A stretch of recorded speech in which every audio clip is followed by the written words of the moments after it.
Welcome to Japanatron.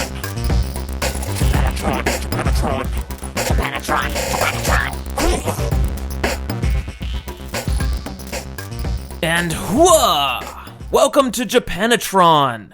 It's a podcast about life in Japan, Japanese culture. My name is David Pavlina. I'm your host. I'm actually the only guy on the podcast, so I don't know what that makes me. I guess the host and everything else. It's a one-man show. Anyways, today's topic I call Survival Japanese. I've lived in Japan over 8 years. I am by no means an expert in the language or anything else here. However, I like to just kind of present an outline and a list of some tips and tricks that have helped me through the years of, living, while I've been living here and studying the language and everything. So maybe, anyone interested in Japan, or maybe who's just moved here or interested in moving and living here, might be interested in this. So let's go through this. I broke this up into two parts. We have some basic skills and some advanced skills. Okay, so we're going to cover the basic first. Now, when studying Japanese and when first coming here, and maybe you have zero Japanese knowledge or whatever, one of the first things you learned is that hi means yes. It also means kind of an acknowledgement that you just heard what the speaker said. So it's kind of like the English equivalent. The English equivalent would be uh-huh, or yeah, or yeah, that kind of stuff. So when you come to Japan, you hear Japanese people saying hi a lot. You hear it a lot. Okay, and when you start studying Japanese, you kind of start to mimic it. And I can't recommend this enough. And I have a technique. Number one, I like to call hi through it. Okay? Now, inevitably, when you start studying Japanese, people will speak to you, and it'll be way too fast. They'll be using words you don't know, and you will be completely lost and not know what the hell is going on. So that's where the tip hi through it comes in. You just sort of keep saying hi through the thing until it's over, till you get to the end. Okay? And hey, you might get some surprises out of life. You might get a meal you didn't expect. You might get some kind of reaction to something. That's how you learn, right? It's kind of fun. Just keep saying yeah. Now, one thing, I don't recommend doing this at a hospital. Probably not the best place to just sort of hi through it when you don't really know what's going on. Restaurant, shopping, whatever. Yeah, that's fine. So you don't get exactly what you want. That's fine. You got through it, right? And they don't know how dumb you really are. Okay? The other thing is, the other point I want to make is you might be in trouble when they say, like, really? Which in Japanese is like, maji de? And you didn't really catch what they said that you just said yes to. So be careful of that. If that happens to you, just say uso, which means, I was just kidding. So just say, hi. And they say, really? And then you just say, uso, which means just kidding. Okay? So then you kind of, you keep up with it, and you don't look so dumb. I do have one funny story, is that when my now wife and I visited the U.S. for the first time, she was worried. She was saying, I don't really know what's going on in English. They're speaking so fast. What do I do? And I said, just keep saying yeah. Just say yes through it. Just do the same thing like what I do in English. So we went to a restaurant, and I had a couple of my friends there, and my wife was there with us, and all of a sudden, just randomly, this giant ass chocolate volcano brownie thing shows up. It's like the biggest dessert I've ever seen. It's got like a volcano and like a chocolate fountain and like waterfalls coming out of it. And it's got like sparklers on it. And they set this thing down on the table. And I'm like, what the hell is this thing? And my wife sort of laughs and says, I think I ordered it. I just kept saying yes when the waitress came. So apparently the waitress came, my wife didn't know what was going on, and she had agreed to this giant chocolate volcano brownie thing. So, yeah, hey, no harm, no foul. You know, we enjoyed the giant chocolate volcano water fountain thing.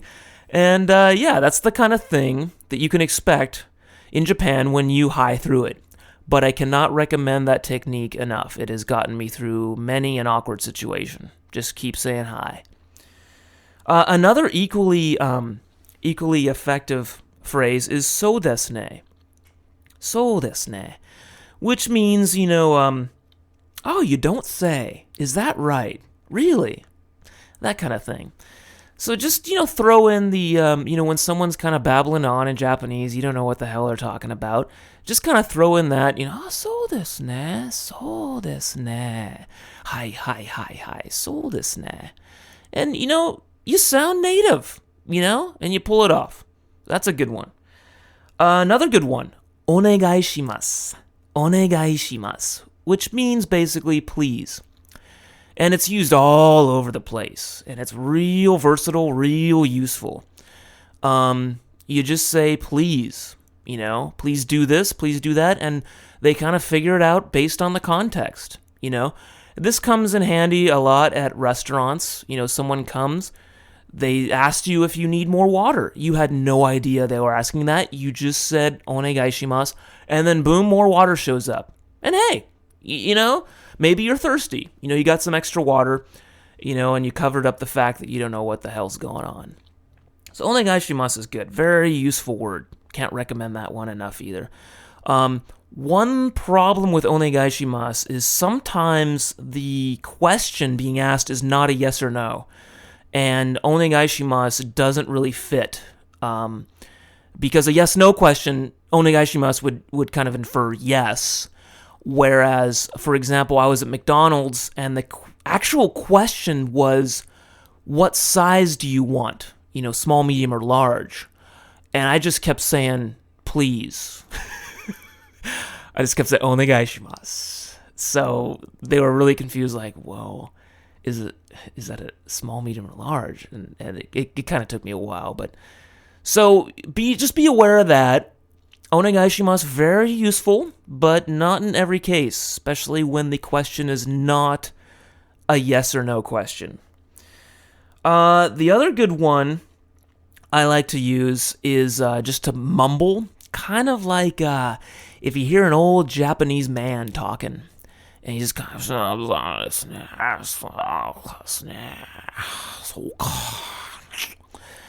of making these like mouth noises, and you'll pick up on it if you live here, and you'll hear the language being spoken by especially old Japanese men, preferably drunk, will do this a lot. And this is a good technique because Japanese in general are very polite. They will have no idea what the hell you're talking about, but they will not say that. And you'll kind of appear like a native Japanese speaker, maybe an older one that's drunk. And they'll respect you for that. They respect the older people. So just sort of, mumble through it, and they'll probably actually compliment your Japanese skills. They'll say, "Oh, jouzu desu ne." Sort of mumble through it. Maybe cough or something.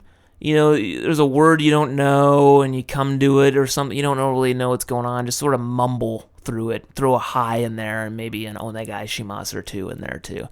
And then when they start talking, just do a so desu ne.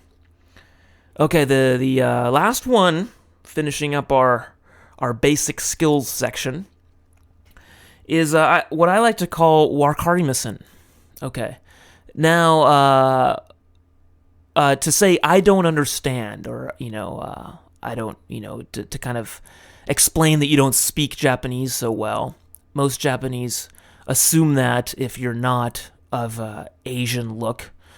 So what you do is officially in Japanese, wakarimasen is I don't understand. But what you got to do is you got to thicken up the accent, make it real Western, real American. Hit that R real strong, wakarimasen, and thicken up the accent, and just overpronounce the R's, and overdo the accent and the inflections. Japanese is typically spoken like a machine gun. It has almost no up and down feeling to it. Like we say, Italian and French has that very, flowy feeling to it, up and down, with the accent and the stresses. But in Japanese, that's not really the case. So overdo it. Put your native language's inflections in there. Overdo the foreigner accent, And this technique is extremely useful when you're in a situation from which you wish to escape, okay? So a good example of this is in Japan, the television, NHK, the television channel. I guess it's kind of the Japanese version of the BBC. It's, state-run, government-run, whatever. They go to your house, and every citizen with every person in Japan with a TV is supposed to pay for NHK. Okay, and it's kind of a joke I actually heard of, is that the NHK guy will come to your house asking for the money, and the key is to get rid of this guy without paying. And the best way to do that as a foreigner is to pretend you don't speak any Japanese and you don't know what he's asking for, like he's asking you to sign up for cable television or something. So what you got to do is, when you get a situation, you get a solicitor at your door, you get the NHK guy, you encounter a weird person who just kind of won't let you leave, wants to talk to you because you're a foreigner or something. Thicken up the accent and say, Nihon go wakarimasen, which means I don't understand Japanese. Do it real slow, hesitate, stumble on your words. Even if you speak like a goddamn native, I don't care. You want it out of that situation, right? That's the key. So use that foreigner look, that foreigner accent to your advantage, and do it. Another good thing to throw in to kind of reassert your foreignerness is to start every sentence with watashi wa. Watashi is I, but it's often dropped from the sentence just because in Japanese it's understood from the context. But with Western languages, we always have that I am blah blah blah. I am not interested.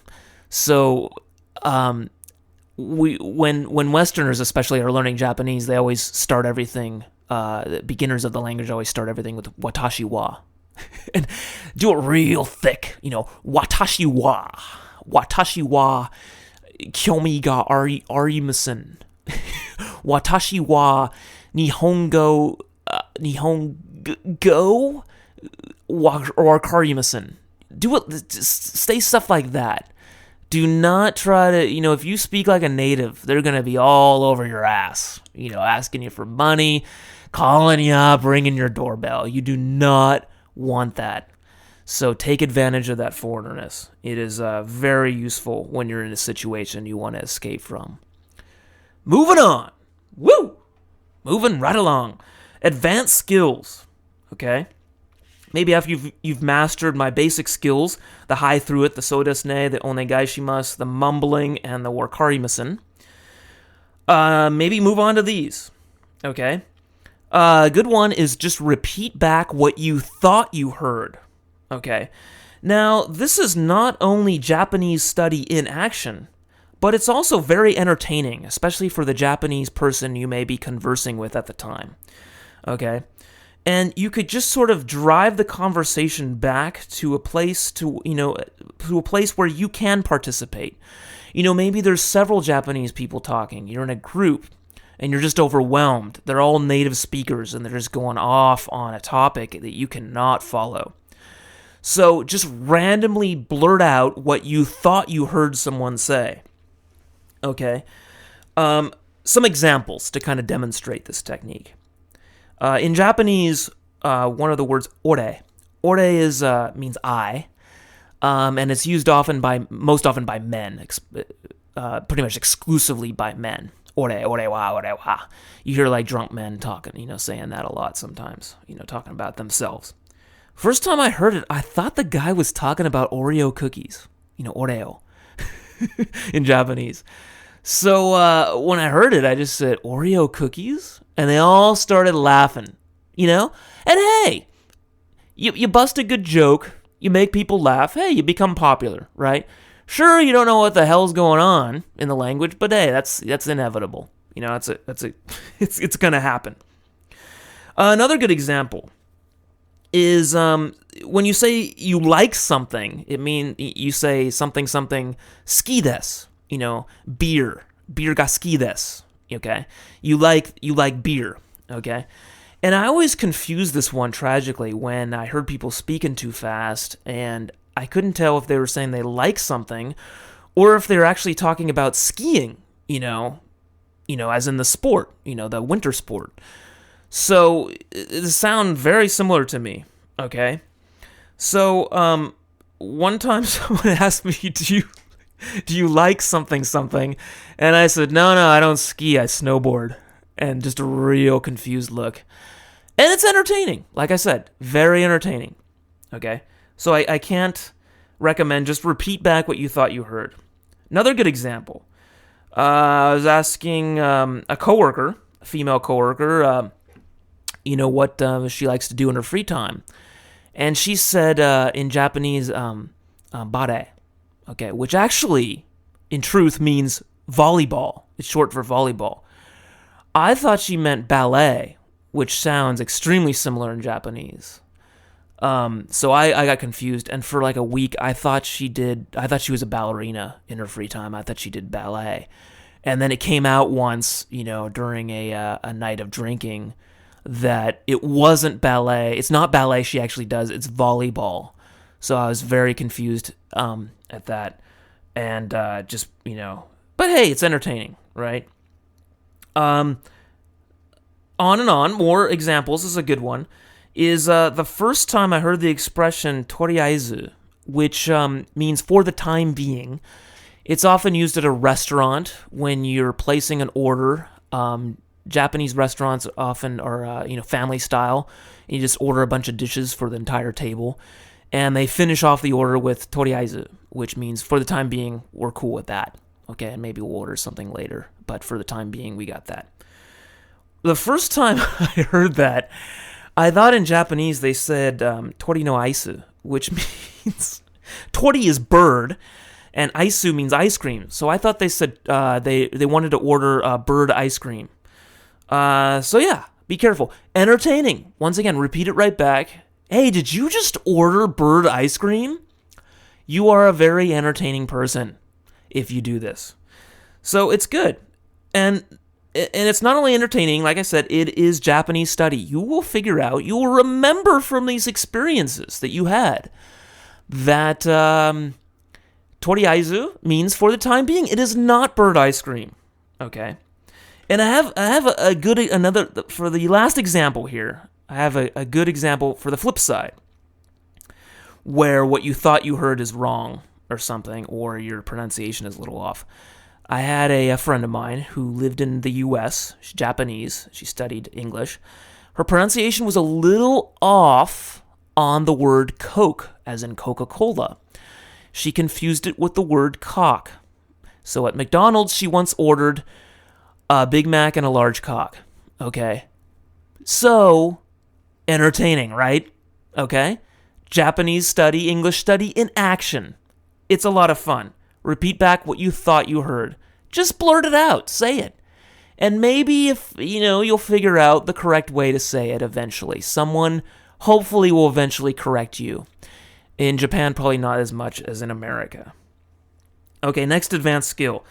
I like to make a point. Don't try to be a Japanese person. Maintain your foreignness. This is what makes you unique here. Unlike in America, you will never be fully Japanese. When my wife and I visit America, we walk down the street. No one really can tell by looking at her that she's not American, especially in a big city like LA. In Japan, I walk down the street. Everyone knows I'm not Japanese. Of course I'm not. Maintain that. It is an advantage. You don't have to be completely Japanese. You're really never going to be accepted as such. As you get better at Japanese, at the language, more immersed, and you become kind of part of the culture, a lot of the culture and the language just becomes second nature to you. Don't slack on the basic stuff. And I myself find that I'm a victim of this, that I look back when I first moved here, and I kind of miss the innocence and the entertainment that I provided to Japanese people. Because now I've been here long enough that I understand enough to actually become embarrassed by making mistakes in Japanese. Whereas in the beginning I was too dumb to become embarrassed. So, a good example is if you're a dude, open the doors for women. It's not done here. But because of that, you will be unique, and they're like, oh, the nice foreign boy, open the door for me. You can't do it in every case. In Tokyo, you got a billion people walking through the door. You can't always hold the door open, but let the woman go first, exiting the elevator, maintain the foreignness. That's what I would say. It is really an advantage, and I kind of miss that. Sometimes I just find myself, I've become too immersed, and I kind of forget the basics. Another good example is the old "O genki desu ka?"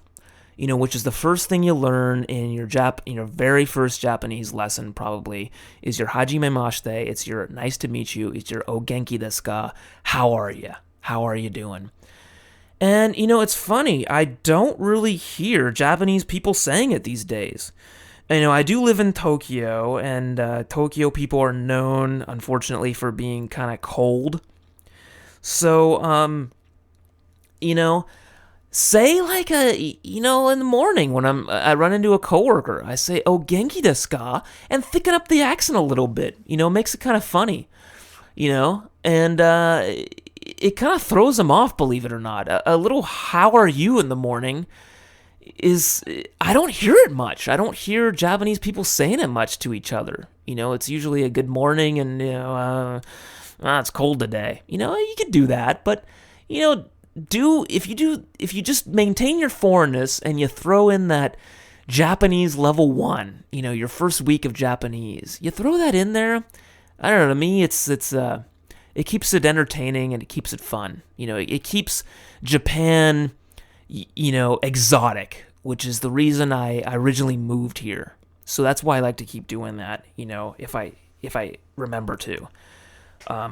So another good example is to kind of maintain the wacky foreigner status, is Japan loves point cards. Okay, you go to a store and they always have this card where if you buy something over a certain value 10 times, you get a stamp every time. Maybe McDonald's has one. Every store has one of these, and they're always asking you, if you want this point card. So you're gonna have a wallet just stuffed with point cards.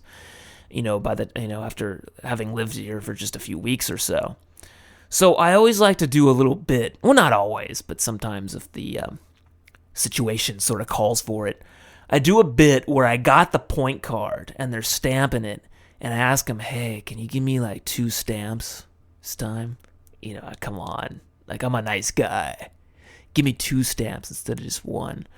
Or you try to kind of like negotiate for the actual stamper, which would be awesome, because if you had the stamper, you could just stock up on point cards and fill them all up and then you just have free meals or free whatever for life.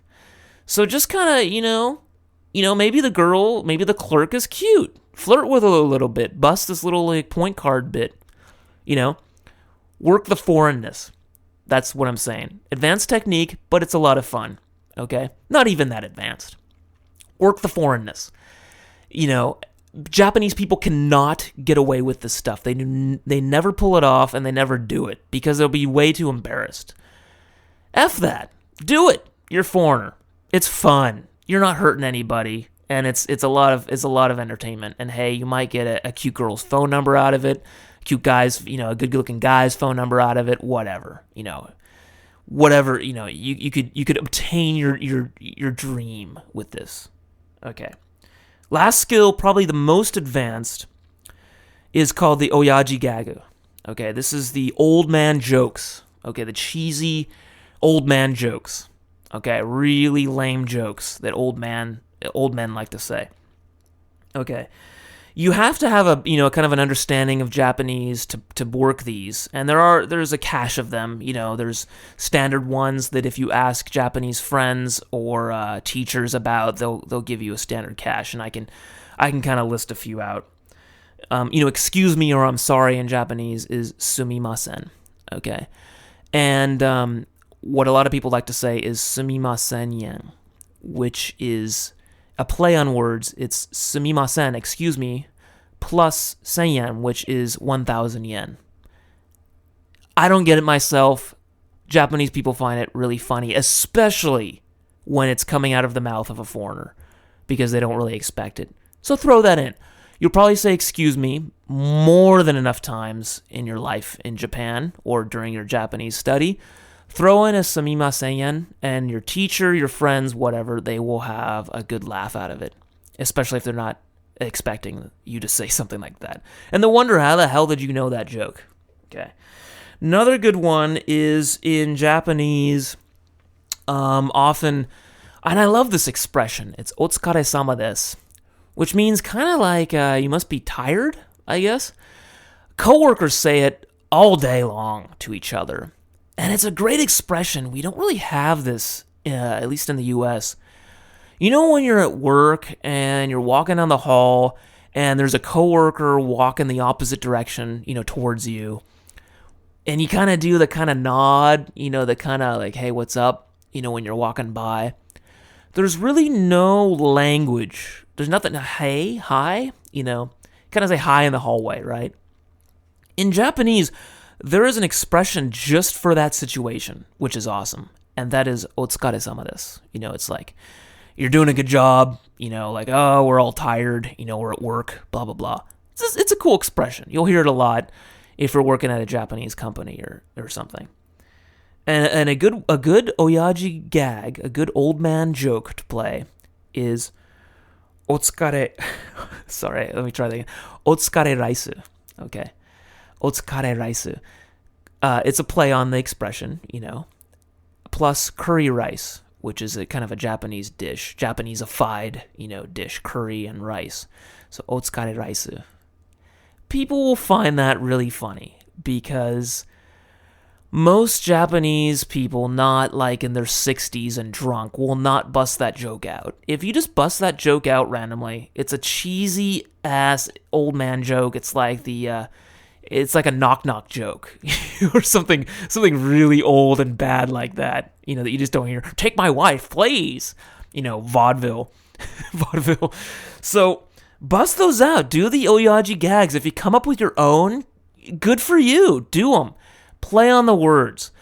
The advantage you have as a foreigner studying Japanese is that oftentimes you can kind of mix English in, or maybe you'll see that Japanese sounds like something in English or something. You can kind of do a play on words.